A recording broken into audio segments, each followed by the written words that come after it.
Vikram sir. Sabari sir. வெளியே வினோத் யாருக்கும் தெரியாம பேனை வச்சு எழுதுறேன்னு கேமரா முன்னாடியே எழுதுறாரு.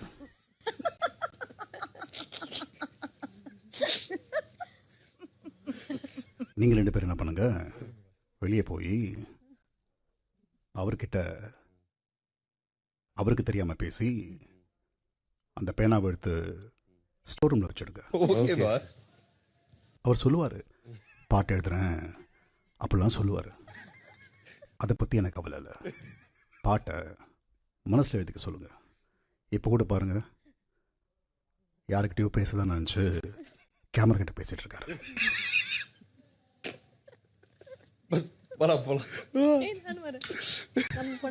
அதனால இது தாய்லாந்து இல்லை, பெண்ணை திருப்பி கொடுத்துட சொல்லுங்க.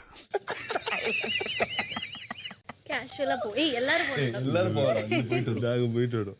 எங்களுக்கு எங்க 2 பேருக்கு அந்த ப்ராஜெக்ட் கொடுத்துருக்காங்க. போங்க எல்லாரும் போங்க, பெரிய விஷயமா என்ன? எல்லாரும் போங்க எல்லாம் போங்க எல்லாரும் போங்க, இது என்ன பெரிய விஷயம்? சார் லாஸ்ட் வெச்சதா இருக்கு. இங்க கேஷுவலா வச்சிரும். நம்ம வாக் பண்ணலாம் வாடி. எல்லாரும் வந்தா டவுட். மீன் குழம்பு வேணுமான்னு கேளுங்க. ஆமா. தெரியும்டா. எங்க தல சாப்பாடு மீன் குழம்பா? அது குழம்பு பண்ணவா? என்ன பண்ணலாம்? வேணாமா? ஸ்விமிங் பூல்ல வந்து செத்துரு. என்ன பண்ணலாம்? நீ உயிரோட இருக்கும்போது நான் ஏன் சாவணும்? வா மியூசியம்ல வைக்க வேண்டிய பீஸ்லாம் உயிரோட இருக்கும்போது அம்மா ஓவரா பண்றாடா. இல்ல இருக்கப்ப நம்ம போய் இது வச்சிரலாங்கறா. என்னது? அவருக்கு மந்திரிச்சு வச்சிரலாங்கறா.